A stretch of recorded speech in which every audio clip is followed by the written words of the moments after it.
नमस्कार विद्यार्थी मित्रांनो, आज जगावरती कोविड-19 आजाराचं संकट उभा टाकलेलं आहे। त्यामुळे आपण सर्वजण घरीच राहा, सुरक्षित राहा। त्यामुळे आम्ही आपल्या 10वी वर्गासाठी घरी बसूनच अभ्यास करता यावा यासाठी आम्ही काही व्हिडिओ आपल्यासाठी तयार करत आहोत आणि हे व्हिडिओ काळजीपूर्वक चांगल्या पद्धतीनं वर्गपाठ आपण घरीच बसून करायचं आहे आणि व्हिडिओचं सुद्धा चांगल्या पद्धतीनं निरीक्षण करायचं आहे। तर चला विद्यार्थी मित्रांनो, आपण आपल्या विज्ञान विषयाकडे वळूया। आपण इयत्ता 9वी मध्ये विज्ञान आणि तंत्रज्ञान हा विषय अभ्यासलेला आहेच। त्या ठिकाणी या विज्ञान आणि तंत्रज्ञान विषयाचा पॅटर्न आपण बघितलेला आहे, गुण विभागणी बघितलेली आहे। त्याचबरोबर त्या विज्ञान आणि तंत्रज्ञान विषयामध्ये असणारे विविध भागांचा अभ्यास आपण त्या ठिकाणी केलेला आहे।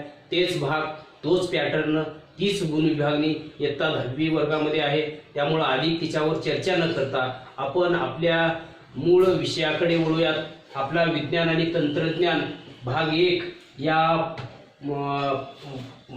भागापैकी पहिलं प्रकरण जे आहे गुरुत्वाकर्षण, त्याला इंग्रजीमध्ये ग्रॅव्हिटेशन असं म्हणतात आणि या ग्रॅव्हिटेशनचा अभ्यास आपण या ठिकाणी करणार आहोत। तर मित्रहो, गुरुत्वाकर्षण म्हणजे काय याची संकल्पना आपण या अगोदरही थोड्याशा प्रमाणामध्ये अभ्यासलेली आहे। इयत्ता 9वी मध्ये सुद्धा त्याचं पूर्वज्ञान आपण अभ्यासलेलं आहे की गती आणि बल यांचा संबंध त्या ठिकाणी आपण अभ्यासलेला आहे। तर एखाद्या वस्तूवर आपण बल प्रयुक्त केल्यास त्या बलामुळे वस्तूवर विविध परिणाम दिसून येतात, त्याचा अभ्यास आपण इयत्ता 9वी मध्ये बघितलाय। त्याचबरोबर बलाचे विविध प्रकार आपण अभ्यासलेले आहेत आणि त्या बलापैकीच एक बलाचा अभ्यास या ठिकाणी आपण करणार आहोत की ज्याचं नाव आहे गुरुत्वाकर्षण बल, त्याला ग्रॅव्हिटी असं आपण म्हणतो। आणि या गुरुत्वाकर्षण बलाचा संबंध विश्वाशी आहे, जगाशी आहे, म्हणून याला वैश्विक बल सुद्धा संबोधलेला आहे। तर या गुरुत्वाकर्षणाचा शोध सर आयझॅक न्यूटन या शास्त्रज्ञाने लावलेला आहे। याची प्रचिती आपल्याला या अगोदर आहेच, परंतु सर थोडंसं त्या ठिकाणची शोध लावण्याची पार्श्वभूमी मी या ठिकाणी तुम्हाला सांगणार आहे। तर सर्वप्रथम न्यूटन आपल्या घरासमोर असलेल्या बागेमध्ये सफरचंदाच्या झाडाखाली बसलेला होता आणि बसलेला असताना सहज त्याच्या समोर झाडावरून सफरचंद खाली पडला आणि पडल्यानंतर त्याला दिसून आलं की हे सफरचंद वाकडं तिकडं न पडता अगदी सरळ जमिनीच्या दिशेने लंब किंवा डाव्या बाजूला उजव्या बाजूला न पडता एकदम क्षितिज समांतर दिशेमध्ये जमिनीवर आला। याचं विचार तो करू लागला, याचं कारण तो शोधू लागला। याचा विचार मनामध्ये करून एका विचारांती तो ठाम राहिला की जमिनीच्या भूगर्भामध्ये काहीतरी शक्ती असली पाहिजे, ताकद असली पाहिजे आणि त्याला त्याने नाव दिलं गुरुत्वाकर्षण बल। तो इतक्यावरच थांबला नाही, तर सर आयझॅक न्यूटन यांनी या गुरुत्व बलाचा परिणाम विविध ग्रहावर होतो का आणि ग्रहामध्ये त्याचा परिणाम होतो का याचंही संशोधन करण्याचं अतिशय मोलाचं काम या ठिकाणी न्यूटन या शास्त्रज्ञाने लावलं आणि तो गणितीय स्वरूपामध्ये या गुरुत्वाकर्षणाचा सिद्धांत सुद्धा त्यांनी तयार केला। तर या ठिकाणी आपण 9वी मध्ये बघितलं बल आणि गती विषयक समीकरणे, बलामुळे विविध वस्तूला गती प्राप्त होते, याचे नियम आपण इयत्ता 9वी मध्ये अभ्यासलेले आहेत। तर पूर्वज्ञान म्हणून मी तुम्हाला 3 नियम न्यूटनचे गतिविषयक नियम मी या ठिकाणी तुम्हाला सांगणार आहे। पहिला नियम की एखादी वस्तू स्थिर असेल तर ती अचल असल्यास ती अचल अवस्थेमध्ये असते किंवा एकसमान गतीत असेल तर ती एकसमान गतीत तसंच त्या ठिकाणी गतिमान असते। हा पहिला नियम त्या ठिकाणी बघितला, त्याला जडत्वाचा नियम म्हणतो आपण। त्याचबरोबर दुसरा नियम आपण या ठिकाणी बघितला, संवेग परिवर्तनाचा दर प्रयुक्त बलाशी समानुपाती असतो, संवेगाचे परिवर्तन बलाच्या दिशेने होते। त्याचबरोबर तिसरा नियम या ठिकाणी बघितला की अवकाशामध्ये आपण अग्निबाणाचं प्रक्षेपण करतो, त्या ठिकाणी हा नियम लागू पडतो की क्रियाबल आणि प्रतिक्रिया बल यांच्या दिशा परस्पर विरुद्ध असून त्यांचे परिणाम समान असतात. हे न्यूटनच्या गतिविषयक तिसऱ्या नियमामध्ये आपण बघितलंय. तिन्ही नियमाचा अभ्यास आपण त्या ठिकाणी केलेला आहे. तरी पूर्वज्ञान म्हणून या ठिकाणी तुम्हाला हे मी सांगितलं. तर सर्वप्रथम आपल्याला या भागामध्ये गुरुत्वाकर्षणाच्या संबंधित वर्तुळाकार गती आणि अभिकेंद्रिकी बल याचा या ठिकाणी अभ्यास करणार आहोत. तर वर्तुळाकार गती म्हणजे काय सहज तुम्हाला माहित आहे विद्यार्थी, की एखादी गती हे वर्तुळाकार एकसमान गतीमध्ये असेल तर त्या गतीला आपण वर्तुळाकार गती म्हणतो. आणि मग या गतीमुळं एक त्या वर्तुळाच्या केंद्रामध्ये फोर्स ऍक्टिव्ह होतो.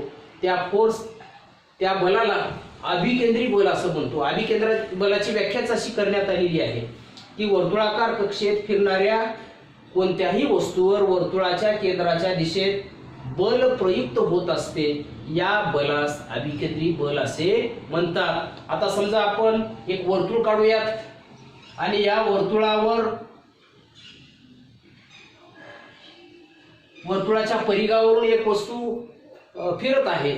तर या ठिकाणी आपण या वस्तूचा जो बल आहे तो बल या सेंटरच्या दिशेने अट्रॅक्ट झालेला आहे आणि त्यामुळे या बलाला म्हणायचं अभिकेंद्री बल म्हणतो. तर समजा हे बल आपण शून्य केलं तर ही बलाचा परिणाम त्याच्या वेगामध्ये होतो. उदाहरणामध्ये शेतकरी आपल्याला माहित आहे की आपल्या शेतामध्ये गोफण फिरवतो आणि गोफण फिरवत असताना तो दगड फिरून एका काही कालावधीनंतर सोडतो. म्हणजे बल त्या ठिकाणी शून्य झालं आणि त्या दगडाला वेग प्राप्त झाला आणि त्या दगडाचा परिणाम किंवा त्या दगडाचं बल त्या सेंटरवर प्रयुक्त होतं, म्हणजे हातामध्ये प्रयुक्त होतं. म्हणून त्या बलाला अभिकेंद्रिकी बल असं आपण म्हणतो. आपला एक साधा सोपा प्रयोग मी तुम्हाला करून दाखवणार आहे की आपला एक पेन घ्या, त्या पेनमध्ये दोरा टाका. दोरा टाकल्यानंतर एका बाजूला वेठ बांधा आणि दुसरं दोऱ्याचं टोक आपल्या हातामध्ये धरा आणि अगदी सहज आपल्या सर्वांना आपल्या घरी करता येण्यासारखा हा प्रयोग आहे.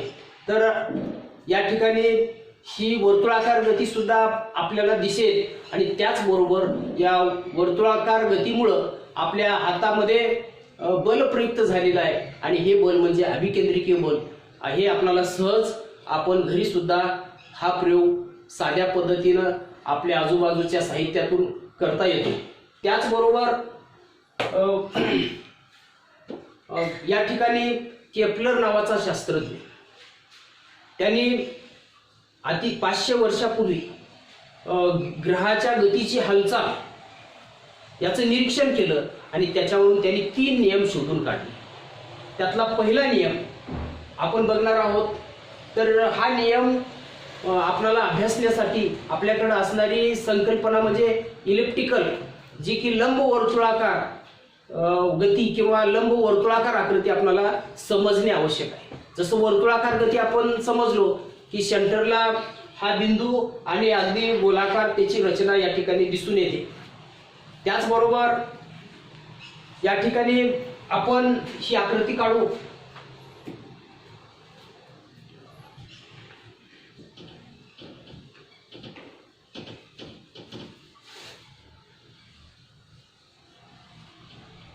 तर वर्तुळाला जसं एकच केंद्र असतं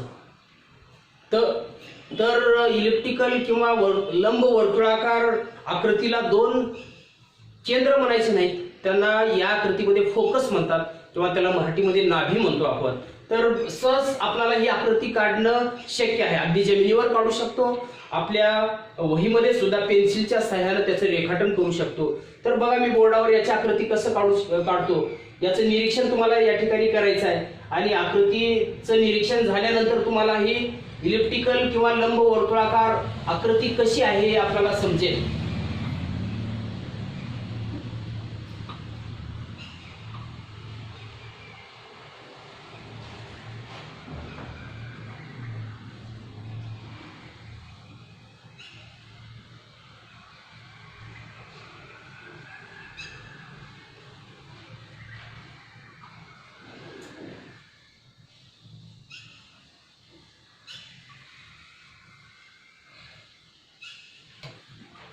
तर ही आकृती जी आहे लंब वर्तुळाकार, अगदी अशा पद्धतीने हे लंब अशा पद्धतीची आकृती आपल्याला या ठिकाणी मिळते.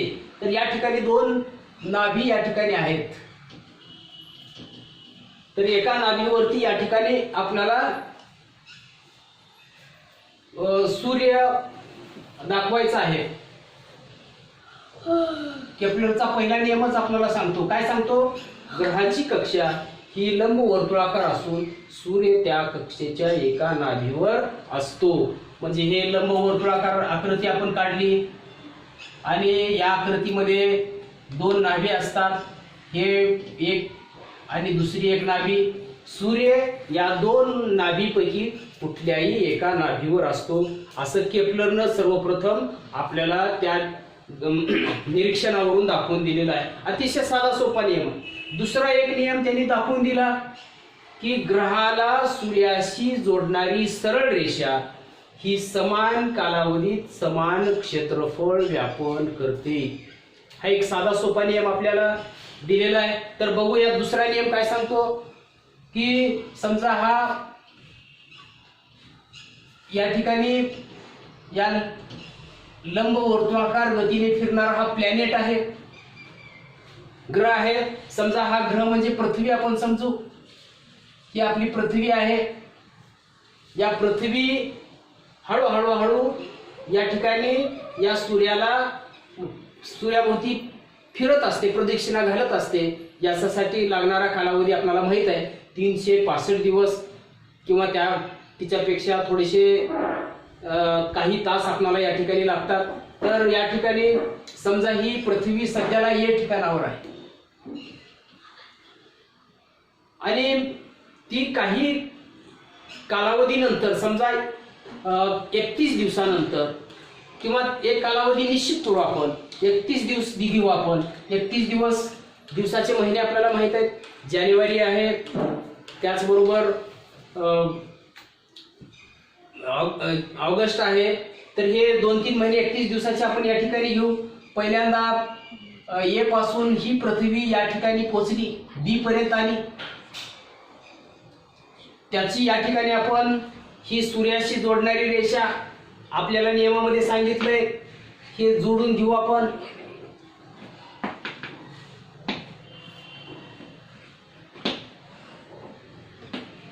ही जोडली रेषा, यामुळे निर्माण होणारं क्षेत्रफळ यवन असेल.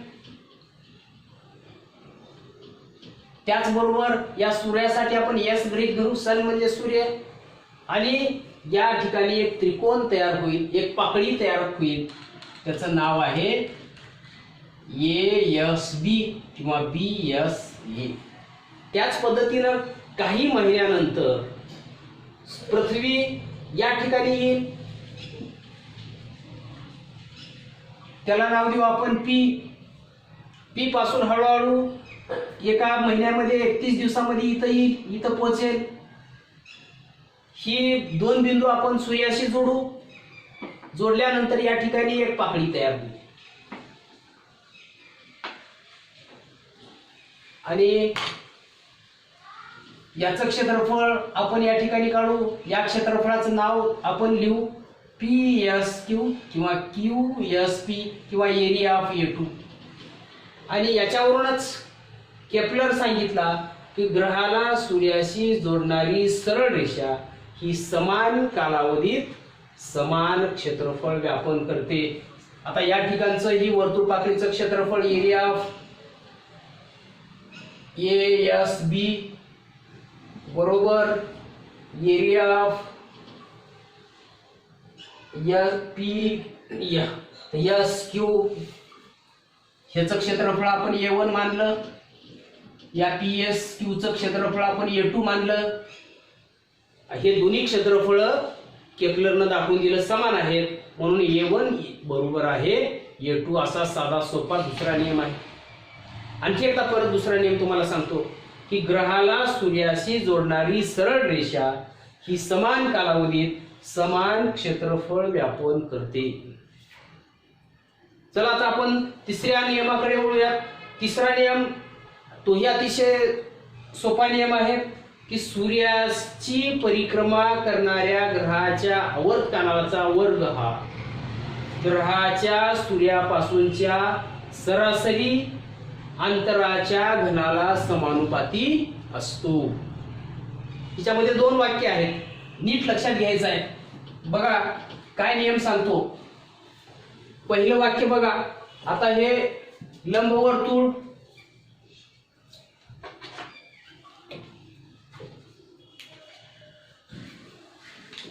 या नाभीवरती सूर्य आहे आणि हा एक ग्रह समजा पृथ्वी, ही पृथ्वी हळूहळू हळूहळू या ठिकाणी येईल.